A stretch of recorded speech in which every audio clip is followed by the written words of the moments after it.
Bonjour à tous et à toutes. On se retrouve aujourd'hui avec Paco du podcast Investisseur 4.0. Paco, bonjour. Salut Rémi.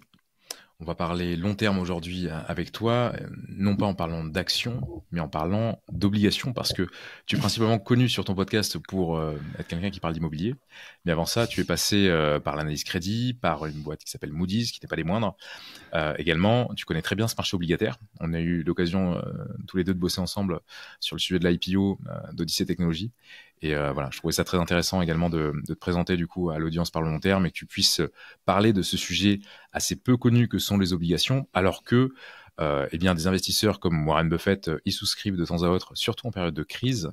On peut penser au cas dont on parlait justement avec Berkshire Hathaway, qui a aidé Mars sur une acquisition spécifique en 2008 ou autre. Et Benjamin Graham également, d'ailleurs, recommandé un portefeuille diversifié à 50-50 entre obligations et actions. Donc, ça va être l'occasion pour nous aujourd'hui de parler de cette classe d'actifs. OK pour toi ? C'est parfait, merci beaucoup pour ton invitation. Effectivement, je suis ravi de pouvoir parler obligations, qui n'est pas un sujet que j'aborde beaucoup, comme tu le dis, effectivement, mais qui a nourri beaucoup toute mon expérience et ma carrière professionnelle. Peut-être avant de parler notamment des premiers pas de ta carrière, parce que je trouve ça vraiment intéressant de suivre finalement tout ce cheminement que tu as fait dans l'analyse crédit avant de devenir entrepreneur. Est-ce que tu peux te présenter rapidement, justement, plutôt même dans le cadre de ton activité actuelle, de qui tu es, de ce que tu fais ? Oui, bien sûr. Donc Paco Débonnaire, j'ai 45 ans, 2 enfants, je suis en région parisienne. J'ai bossé 15 ans effectivement dans l'analyse crédit et l'analyse financière voilà, on va en parler peut-être un peu plus longuement tout à l'heure. Je suis aujourd'hui marchand de biens, donc achat-revente immobilier, et j'anime et j'ai créé un podcast il y a 4 ans sur les finances perso, les manières de mieux investir, qui s'appelle les investisseurs 4.0.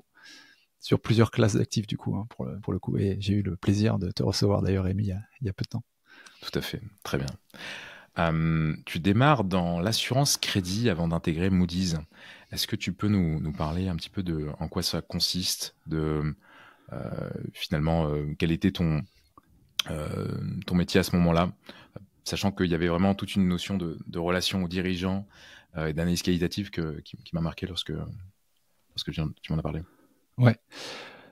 Alors donc l'assurance crédit, c'est pareil, c'est pas un segment qui est très connu, mais il faut savoir que crédit, vraiment le mot à l'origine, c'est c'est basé sur le mot croire finalement. Donc c'est pareil quand on va parler d'obligation, c'est est-ce que je peux croire que la personne va me rembourser quand je lui prête quelque chose, fondamentalement. L'assureur crédit, il va permettre, dans une relation entre un client et un fournisseur, il y a à un moment donné, il y a une facturation et puis il y a un remboursement et pour les achats notamment. Et il y a un délai qui peut être donné de voilà, tu me paieras dans 30 jours, 60 jours, 90 jours. C'est très connu dans le secteur vraiment économique régional en France. Et l'assureur crédit, lui, va permettre d'assurer ce délai de paiement pour pouvoir donner à la société un délai de remboursement plus court que peut-être les 30 jours, les 60 jours, en fonction de la croyance que peut avoir sur la qualité de crédit la société. Donc, je donne un exemple pour être peut-être plus clair. Une société de transport routier, par exemple, qui achète de l'essence auprès de Total, peut avoir auprès de Total un délai de paiement de 90 jours pour rembourser l'essence qu'elle a pris, ou alors un délai de paiement de 30 jours. Et ce délai, en fait, entre 90 jours et 30 jours, il va varier en fonction de la croyance qu'a Total que la société de transport est en capacité de rembourser la dette effectivement à terme. Donc si elle est très confort qu'elle va pouvoir rembourser facilement, elle peut lui donner un peu plus de largesse, lui disant tu me paieras dans 90 jours. Mais cette croyance, elle est aussi basée sur une assurance qu'elle contracte, que si le transporteur ne le paie pas, il y a un assureur qui va lui, de toute façon, l'indemniser. Et l'assureur, comme il n'est pas bénévolat, dans le bénévolat non plus, il s'assure, lui, que effectivement le transporteur routier a la santé financière pour pouvoir rembourser Total et pouvoir payer ses achats. C'était juste un exemple assez simple, mais qu'on voyait de manière régionale. Et donc, moi, en tant qu'assureur crédit, ou du moins analyste crédit auprès de cet assureur crédit, je m'assurais que ce qu'on appelle le risque, c'est-à-dire, en l'occurrence, dans cet exemple, le transporteur routier, il avait la structure financière suffisante pour pouvoir payer rembourser ses fournisseurs. Et donc, pour pouvoir analyser ce risque, ce que je faisais au quotidien, c'est que j'allais voir sur des grosses PME dans des régions. Donc, on avait des régions spécifiques. Moi, là, en l'occurrence, j'ai bossé pas mal donc à Paris et en région Normandie aussi. Aller voir les dirigeants et leur demander, faire une analyse complète sur la base des liasses fiscales et aussi des dirigeants eux-mêmes, de pouvoir établir la santé financière, la capacité de la société à rembourser ses traites, à rembourser ses prêts et tous ses créanciers. Et c'est ça qui était vraiment la richesse dans cette expérience. C'était pas forcément on va dire la finesse de l'analyse technique et quantitative des liasses fiscales qui, comme on le sait bien, n'est que vraiment on va dire un aspect de l'analyse, mais très limité, mais vraiment plus dans la conversation avec le dirigeant, de comprendre la stratégie, comprendre où la société va aller pour pouvoir aussi avoir une analyse plus fine du risque qu'il a de ne pas pouvoir payer ses fournisseurs. Très bien. Et quel a été d'ailleurs ton background à la base pour atterrir là-dedans? Tu as fait quoi comme étude? Quel a été un petit peu ce parcours qui t'a amené à l'assurance crédit? Et j'ai fait un master 2 finance d'entreprise dans une université à Paris. Donc vraiment un parcours assez classique, moyen, si on veut être honnête. J'étais pas j'ai pas fait l'école de commerce. J'avais tenté pour le master 2 certaines universités plus prestigieuses que j'ai pas pu y assister. À être être retenu. Mais j'ai préféré aussi parce qu'il y avait des gens qui le faisaient à l'époque d'attendre une année pour être sûr d'être sélectionné par la meilleure université derrière, aller tout de suite prendre un master 2 dans une université peut-être de moindre calibre, on va dire, mais pour aller sur le monde du travail derrière, quoi. Donc voilà, master 2 finance d'entreprise, quoi. Ok. Et donc, master 2 finance d'entreprise, cette première expérience professionnelle, qu'est-ce qui te motive ensuite à partir chez Moody's et quel est ton quotidien à ce moment-là? Donc j'ai fait 4 ans chez LRMS, c'était l'assureur crédit. Et ensuite, j'avais envie de voyager à l'international. J'avais envie de prendre un peu de hauteur parce que, en fait, là j'expliquais l'intérêt de l'analyse crédit, de rencontrer les dirigeants. C'est vraiment, tu te fais t'as une bonne vision du pouls économique régional. C'est très intéressant. J'ai envie d'aller prendre un peu plus de hauteur et de sophistication dans les marchés financiers.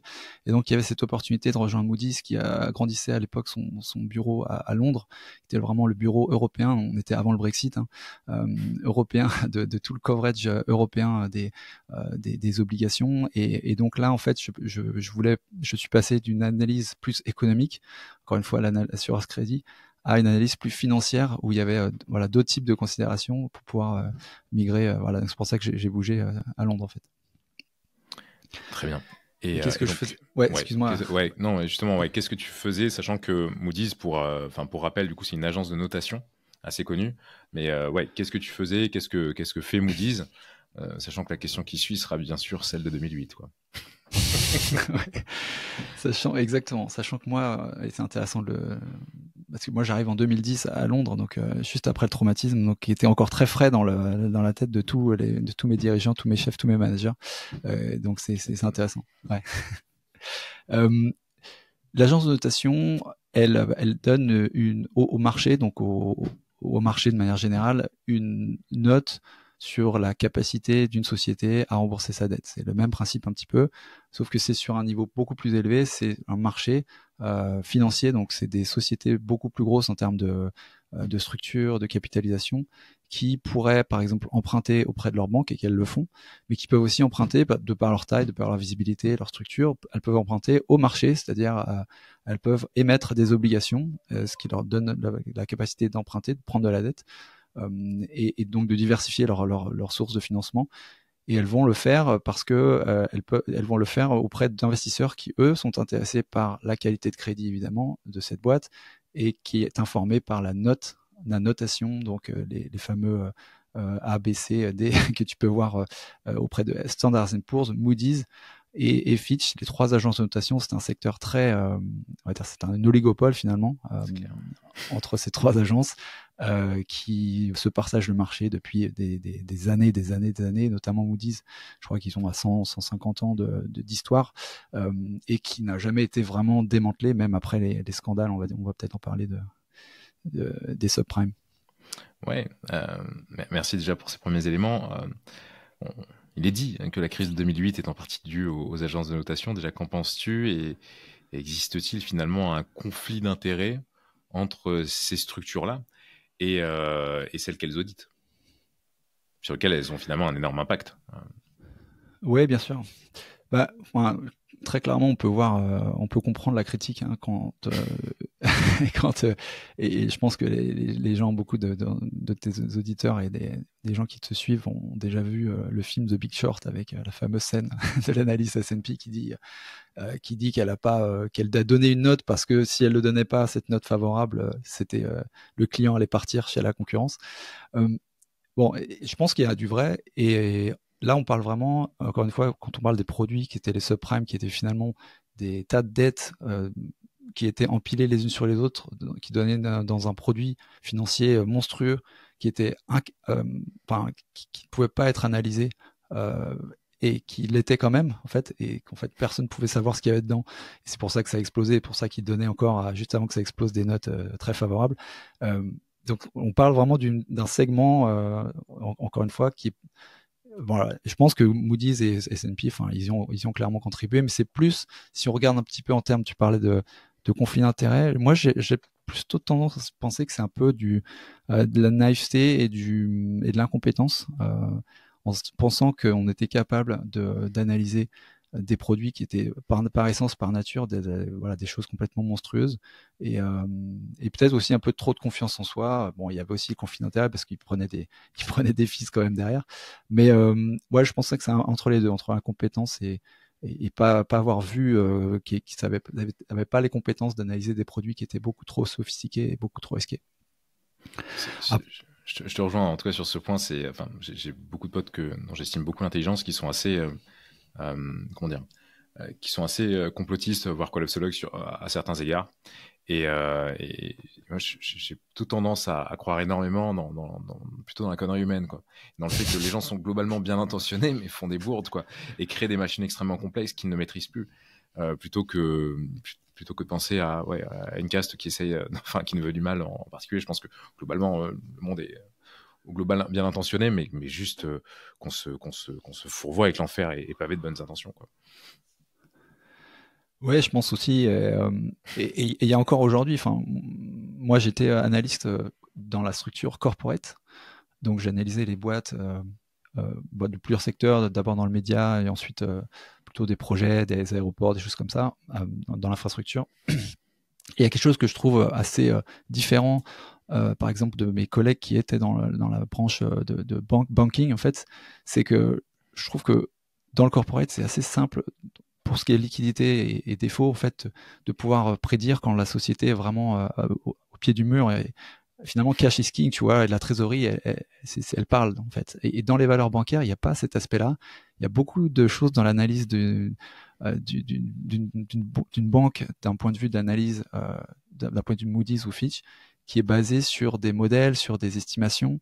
C'est pas sur des choses très concrètes, aussi concrètes que le cash notamment et le cash flow dans une structure de corporate. Donc même en tant qu'analyste, je trouve que je serais pas très confort aujourd'hui, même aujourd'hui, hein, à être analyste dans une agence de notation et de noter des valeurs bancaires parce qu'il y a de la volatilité possible, des choses voilà, qu'on n'aurait pas vues, qui est encore pour moi un angle mort qui est quand même pour moi encore assez grand, quoi. Et même sur la partie stock, hein, enfin, les valeurs bancaires sont extrêmement dures à analyser. D'ailleurs, d'ailleurs, le plus grand investisseur, enfin, des plus grands traders du XXe siècle, qui était Martin Zweig, s'interdisait d'avoir des valeurs bancaires dans son portefeuille. Beaucoup évitent ce secteur-là. Ce que j'aime bien dans le secteur financier, parce que je souhaite y être exposé tout de même, tu vois, dans cette perspective de répartition sectorielle, c'est par exemple d'aller plutôt sur des acteurs de marché, genre, tu vois, Euronext, Singapore Exchange, Nasdaq, mais dans l'entreprise en soi, parce que ça, ce sont des boîtes finalement qui sont structurées comme des entreprises. Mais les valeurs bancaires sont déjà, c'est un business model qui marche pas tellement et qui est finalement très sensible au risque systémique, quoi. Maintenant, enfin, je suis complètement aligné avec toi, tu vois, sur cette notion finalement de gens plutôt comment dire, euh, plutôt bien intentionnés, mais se retrouvent à avoir un excès de confiance en eux. Par contre, je pense que, sachant que tu as vraiment vu ça de l'intérieur, qu'est-ce qui assure finalement l'indépendance d'une agence de notation aujourd'hui? C'est quelque chose qui m'intéresse. Ouais, je comprends. Fondamentalement, si tu regardes vraiment, tu prends la hauteur maximale. euh, L'agence de notation aujourd'hui, elle continue par être payée par la société qu'elle analyse, quoi. Donc là, je vais être clair par rapport à ça. Maintenant, quand tu es à l'intérieur, et moi de mon point de vue, encore une fois, je suis arrivé en 2010, je pense que c'était pas le même environnement aussi réglementaire qu'avant la crypto des subprimes, j'en suis sûr même. On avait quand même, on parlait notamment, enfin, des équipes sales, donc des équipes qui sont commerciales. On parlait jamais avec cette équipe. Il y a vraiment une sorte de muraille de Chine, même. On n'est pas on n'est pas situé dans le même endroit dans l'entreprise. Et dans l'analyse, dans le process de l'analyse d'un rating, même pour un projet de rating où on va lancer un premier rating, donc on a première discussion avec la boîte, etc., etc. Toutes ces discussions commerciales sont complètement sorties voilà, de tous les gens auprès de qui on travaille, nous, en tant qu'analyste sur la partie analytique, et rentrent pas du tout en compte là-dedans. Euh, donc, enfin, là, par contre, je suis assez confiant sur le fait que, enfin, qu'il n'y a pas d'impact sur le terrain. Il y a quand même ils ont quand même mis en place un système qui, en tout cas chez Moody's, qui je trouve est assez imperméable. Bon après, voilà, ça n'empêche pas des bourdes et ça n'empêche pas aussi, parce que moi j'étais analyste, j'étais pas non plus manager. Le manager, lui, il est aussi il a un droit de vote dans les comités de crédit, et il peut être influencé beaucoup plus, je pense, de près ce que j'ai vu, des discussions commerciales que d'autres. Maintenant, ce qui peut les empêcher, c'est qu'encore une fois, sur un rating, et on peut voir un peu plus en détail, si tu veux, toute la méthodologie, Ouais, l'approche et la méthode. ouais. Mais au final, qu'est-ce que c'est qu'un rating? C'est en fait, il y a un consensus qui doit être créé, en tout cas une majorité de votes pour une recommandation de note quand l'analyse a été faite auprès d'un parterre plus ou moins représentatif d'analystes qu'on essaie d'avoir un pool plus ou moins diversifié, donc des gens qui sont sur d'autres zones géographiques, des gens aussi qui sont un autre aspect sectoriel pour pouvoir une sorte de richesse aussi dans le vote. Et on est à peu près, selon la taille de la notation, il peut y avoir autour de la table 5, 6, 7, 10 analystes. Et donc, du coup, ça aussi, ça réduit le risque qu'il y en ait un qui va influencer tout le monde. Tu vois, il y a aussi le système tu commences, quand tu notes, quand tu donnes le vote à la fin, tu commences par le junior et ensuite tu montes comme ça dans la hiérarchie avec l'analyste qui est le plus expérimenté, pour pas influencer aussi le junior qui va forcément toujours aller dans le sens de son chef. Tu vois, il y a des petits Okay. ajustements comme ça qui permettent Excellent. d'avoir une sorte de neutralité dans la vie, quoi. Même la pratique niveau managérial est intéressante. Ouais, ok. On va parler hein, de bond speaking, bien sûr. Peut-être juste une dernière question qui me semble que d'autres vont se poser. Aujourd'hui, tu es très exposé immobilier. Pourquoi, en ayant eu une telle... Enfin, je connais les réponses, mais je trouve ça intéressant de t'entendre dire. Pourquoi, en ayant eu une telle proximité avec toutes ces boîtes, tu n'as pas, et sachant que tu gagnais très bien ta vie, tu n'as pas acheté beaucoup d'actions pendant ce parcours-là? Ouais, bah alors la réponse va peut-être en décevoir pas mal. En fait, et c'est aussi lié à la réglementation, c'est que en tant qu'analyste chez Moody's, on avait un tel exposition en fait à des données privilégiées auprès de clients, auprès de sociétés, de management, que pour acheter et avoir un portefeuille d'actions, et voilà, il fallait toujours reporter auprès du service compliance chaque mouvement, et c'était une vraie usine à gaz pour pouvoir le faire. Et ça m'a toujours un peu bloqué. Enfin, conceptuellement, en fait, dans cette histoire, j'avais envie de prendre mes positions de façon libre et pas avoir à les reporter. Et donc, c'est peut-être un petit peu, voilà, enfin, c'est arbitraire de mon côté. Je pense qu'il n'y a rien qui physiquement m'empêchait de quand même prendre position si on voyait surtout des horizons long terme et de faire peu de rotation. Mais en fait, ça m'a toujours un peu bloqué. Et du coup, bah voilà, c'est ce qui m'a empêché d'en profiter peut-être un peu plus. Ouais, mais donc, ouais, tu étais à certains égards initié, ou en tout cas détenteur d'informations privilégiées, ce qui t'a quand même limité dans ton exposition. Très clair. On va attaquer du coup le sujet des obligations. Je pense que c'est chouette de t'avoir sur la chaîne pour en parler d'une manière plus précise. Bon, je pense que... Bon, je vais quand même te poser la première question parce que je pense que c'est important de remettre les bases, même si je pense que ceux qui nous suivent depuis maintenant savent ce que c'est, mais qu'est-ce qu'une obligation, Paco? Une obligation, c'est une dette, en fait. C'est une dette qu'une société prend auprès de détenteurs d'obligations, donc du marché, avec une promesse de leur rembourser, de leur payer un coupon, donc un intérêt chaque année ou chaque trimestre, et de leur rembourser à la date d'échéance le montant total de cette dette. Très bien. Quels sont les 2 risques associés à l'obligation ou plus, hein, s'il y en a plus? Moi, j'en vois principalement 2 finalement. Le taux et le défaut. Est-ce que tu peux les préciser, élaborer un petit peu dessus? Ouais, bien sûr. Alors le risque effectivement de taux, c'est le risque lié au taux directeur des banques centrales qui va avoir un impact sur le taux d'émission d'une obligation. Donc concrètement, un taux d'intérêt, un coupon en fait d'une obligation, il est basé sur l'emprunt à taux zéro, donc les taux directeurs des banques centrales, et puis une sorte de prime de risque liée à la caractéristique propre de la société. Et donc, si ce taux directeur il augmente de façon importante, les investisseurs peuvent être tentés d'aller se porter sur d'autres types d'obligations à profil de risque comparable que cette société qui a déjà émis son obligation sur le marché, et donc va sortir de cette obligation pour acheter d'autres obligations, et ce qui va faire baisser en fait la valorisation de l'obligation de cette société. Et donc ça, c'est ça ce qu'on appelle le risque de taux, c'est d'avoir une obligation qui en fait a une valorisation qui est moindre parce que mécaniquement il y a des obligations plus intéressantes sur lesquelles les marchés vont pour des profils de risque comparables. Très bien. Ça, Et le risque ça c'est le risque de taux, et le risque de défaut est plus évident, voilà. mais c'est le plus important aussi. Ouais, exactement, parce que finalement le risque de taux, si tu détiens l'obligation, encore une fois, depuis l'émission de cette obligation, et que tu le détiens jusqu'à la maturité de cette obligation, tu n'en es pas, tu ne risques rien, si tu veux. Tu vas être remboursé. Encore une fois, c'est un contrat, hein. Il faut bien savoir qu'une obligation, c'est un contrat. Donc, si au moment de l'émission de l'obligation, tu achètes cette obligation, tu as cette promesse que régulièrement tu auras un intérêt et qu'à la fin la société te repaye. Donc tu sais exactement on va te repayer, tu sais exactement combien la société va te payer. Là, ce dont on parle par rapport au risque de taux, c'est parce que comme on est sur un marché en fait d'échange, l'actif que tu vas posséder, il peut avoir plus ou moins une valeur qui est liée en fait à, on va dire, l'attrait qu'ont les investisseurs pour cette valeur ou pour d'autres valeurs. Mais encore une fois, juste pour être clair, si jamais tu détiens l'obligation jusqu'à la maturité, tu es pas exposé. Le risque de taux, en revanche, c'est beaucoup plus dramatique. C'est que si jamais cette promesse que je vais te payer dans 10 ans 100, elle peut être pas elle peut ne pas être réalisée si la société fait défaut, parce qu'elle n'a pas les moyens de repayer tous ses créanciers, dont toi. Et c'est là où on pourra en discuter par rapport à l'ordre de priorité, selon où tu te situes en tant que détenteur de cette obligation créancier. Si tu n'es pas prioritaire, tu peux avoir ce qu'on appelle un haircut, donc ne pas être payé sur ces 100, mais peut-être être payé que 50. Donc là, c'est très problématique, évidemment, et c'est pour ça que c'est analysé consciencieusement.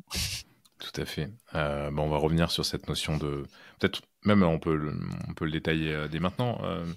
Est-ce que tu peux nous parler un petit peu de cette notion d'ordre de priorité lors des souscriptions à une obligation et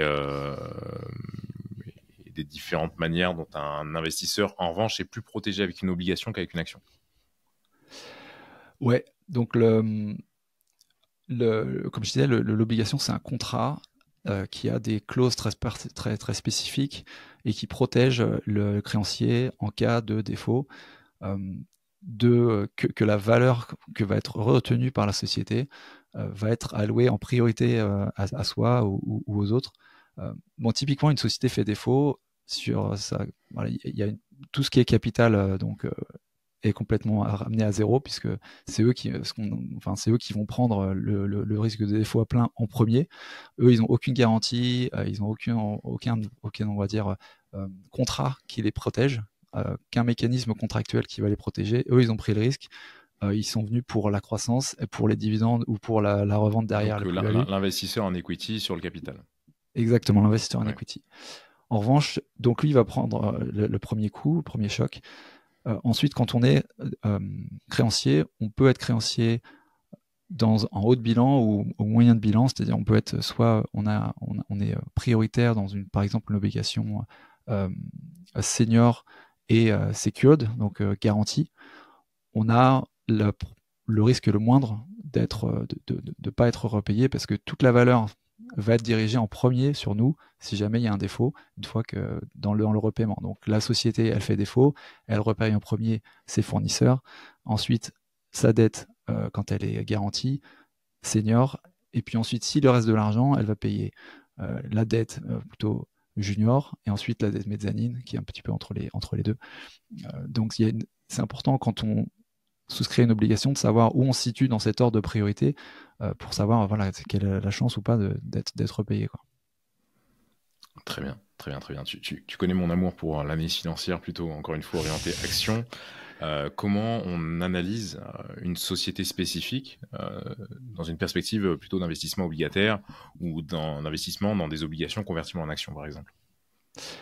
Ben, pour rester sur ce sujet du contrat et vraiment la différence des actions, ce qu'il faut comprendre, c'est que l'analyse obligataire, elle va être beaucoup plus actée. Enfin, ça dépend en fait. Comment dire? De manière générale, quand tu es dans une obligation, tu vas avoir plus de sécurité. Mais moi, j'étais notamment très porté sur ce qu'on appelle les high yield, donc les bonds, les obligations que les sociétés émettent, qui sont à haut rendement, à plus de risques, mais aussi avec beaucoup plus de sécurité dans le package, dans ce contrat qui va te permettre d'être payé derrière. Donc, typiquement, par exemple, et il y a une partie vraiment dans l'analyse qui était très importante, c'est l'analyse justement de tout ce qui est rétention de la valeur si jamais il y a un défaut. On parlait de l'ordre de priorité, il faut regarder si c'est garanti, pas garanti. Il faut regarder aussi quels sont les mécanismes, les fameux covenants, en fait, qui sont en fait des accords que la société donne pour conforter les créanciers que s'il arrive tel ou tel événement, les créanciers peuvent être en position de prendre le contrôle ou d'agir dans leur intérêt propre, dans l'intérêt de la retention de valeur dans la société. Encore une fois, on n'est pas dans le même mécanisme par rapport à l'equity, dans le sens où on va vraiment, nous, on n'a pas de upside quand on est dans un créancier, dans l'obligataire. Donc nous, ce qu'on veut s'assurer, c'est d'avoir la rétention de la valeur et la chance d'être payé le plus possible.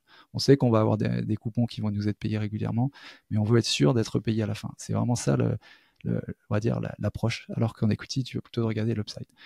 Et donc, dans ça, il faut regarder les covenants.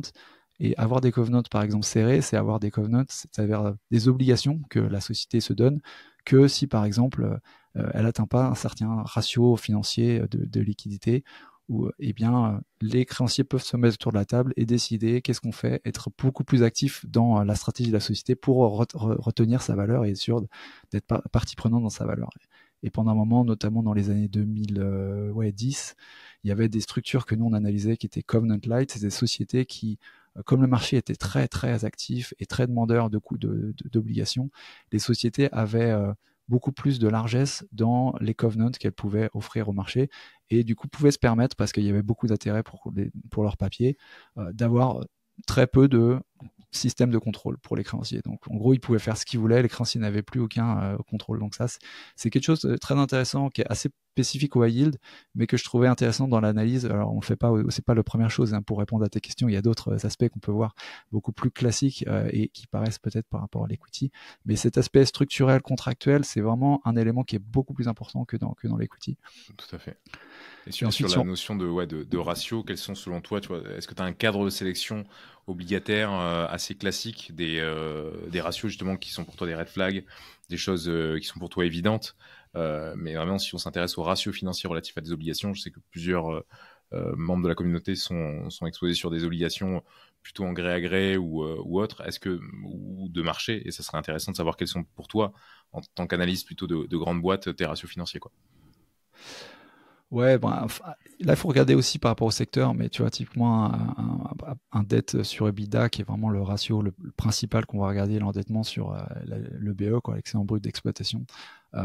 S'il est au-dessus de 6 fois, moi, je pense que c'est risqué. Alors, on n'aura pas des ratings, du coup, qui seront plus hauts que le high yield, hein, du coup, qui ne sera pas investment grade, mais on est en dessous. mais tu vois, dans le secteur des médias, moi que je suivais, il y avait des boîtes qui étaient leveragées, ce qu'on appelle leveragées, donc s'il y avait un levier de dette sur EBITDA au-dessus des 10 fois et qui trouvait quand même preneur auprès des créanciers parce qu'elle donnait un taux d'intérêt en face qui permettait de compenser ce risque. Mais pour moi, tu vois, typiquement, il faut commencer à se méfier à partir de 6 fois. D'ailleurs, j'avais analysé, enfin, j'étais analyste pour Altis Group a mal tourné ensuite derrière. Et eux, voilà, c'est l'exemple typique de l'endettement sur l'endettement sur l'endettement. Euh, et quand nous, on analysait d'ailleurs ces ratios, ce qui était assez marrant, c'est qu'ils n'arrêtaient pas de faire de la croissance externe, ce qui fait que sur leur prospectus, hein, qui est le document que tu peux regarder quand une société émet des obligations, tout était en pro forma, tu vois. Et ça, ben, avec le recul, déjà, c'est un red flag, tu vois. Si tu as tellement de croissance externe de façon rapide que tu peux pas donner un historique sur les 12 derniers mois de la performance de ta société après les acquisitions en mode organique sans regarder. Tu vois, typiquement, ce qu'ils faisaient, c'est qu'ils prenaient les résultats de la société qu'ils étaient en train d'acquérir en disant, bon, bah, celle-là, on la proratise sur 12 mois, on fait une addition par rapport à notre EBE à nous, et voilà, on a le prorata. Mais sauf que non, c'est pas ça, quoi. Donc, c'est plus que juste un ratio. Je pense qu'il faut regarder comment les chiffres ils sont compilés. Mais pour moi, voilà, pour répondre simplement à ta question, au-delà de 6, tu regardes un petit peu plus en profondeur, quoi. Ok. On est sur par long terme. La plupart de ceux qui nous écoutent connaissent Value Investing Trainer, qui est le logiciel du coup qu'on a cofondé et qui a pour but de dénicher le top 0,1% des actions cotées au monde sur la base de ratios financiers. Est-ce qu'il existe des choses équivalentes dans le monde des actions pour aller rechercher des actions une à une? Encore une fois, c'est un élément où je me doute de la réponse que tu vas te donner, mais je pense que c'est une question que beaucoup vont logiquement se poser. Dans les obligations, tu veux dire, hein, c'est ça? Ouais. Non, alors c'est effectivement une grosse différence aussi, c'est que pour s'exposer dans les obligations en France, en Europe, il y a les obligations d'État sur lesquelles on peut s'exposer en tant qu'investisseur particulier, ça c'est pas un problème.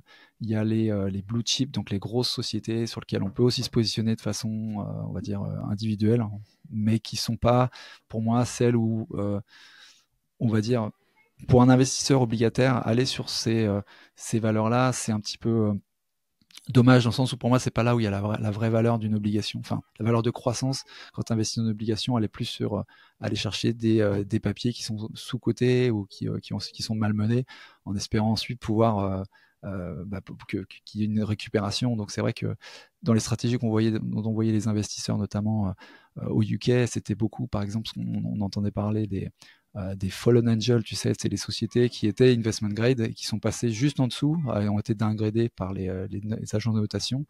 Et les investisseurs aimaient beaucoup ces valeurs parce qu'ils avaient toujours l'espoir que, en remontant en fait en investment grade, ils pouvaient être revalorisés.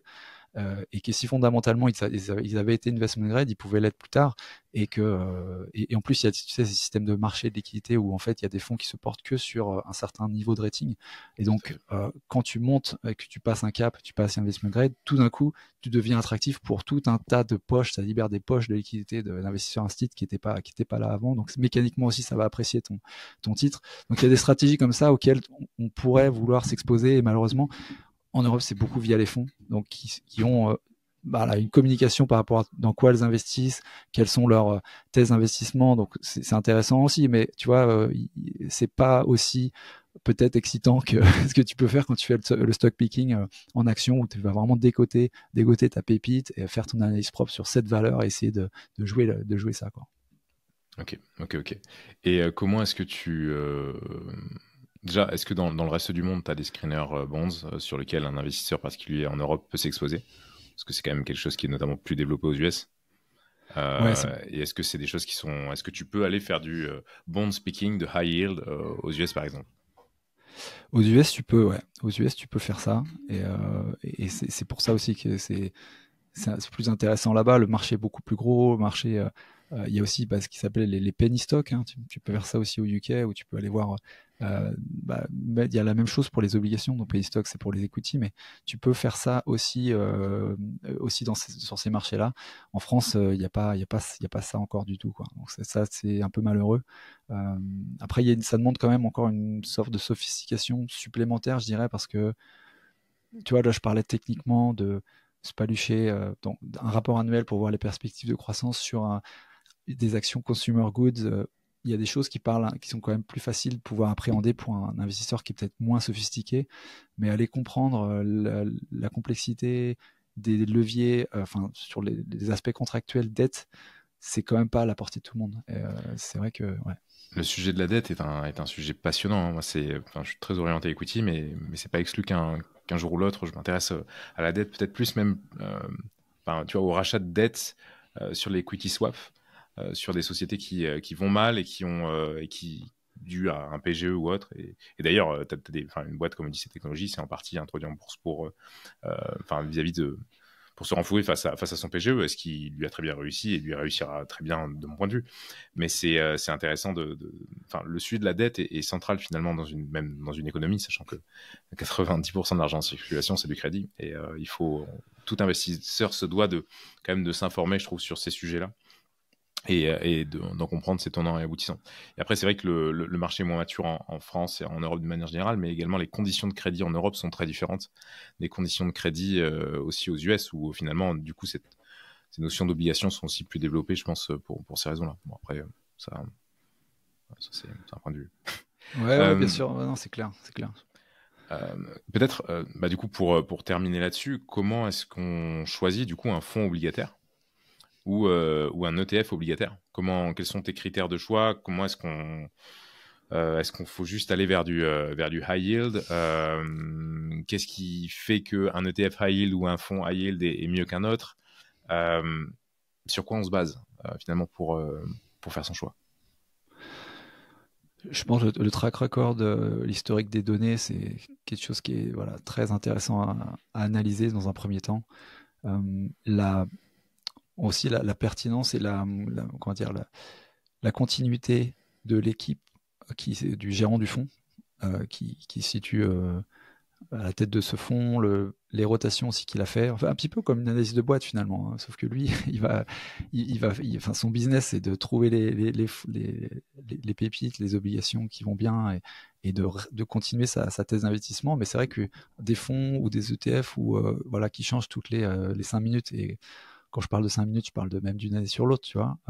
C'est pas forcément un bon signe. Donc, comme je disais, ce qui est dommage, c'est de ne pas pouvoir aller intrinsèquement dans l'obligation elle-même, parce qu'on peut s'exposer au travers d'un fonds à une thèse d'investissement, et puis il peut y avoir le gérant qui va prendre une position qui peut complètement tuer la performance qu'il avait créée juste avant. Donc c'est pour ça que pour moi, tout ce qui est rotation fréquente, pas de track record ou une thèse d'investissement qui est changeante aussi, c'est assez mauvais. Et donc je vais pas trop chercher ça. Maintenant,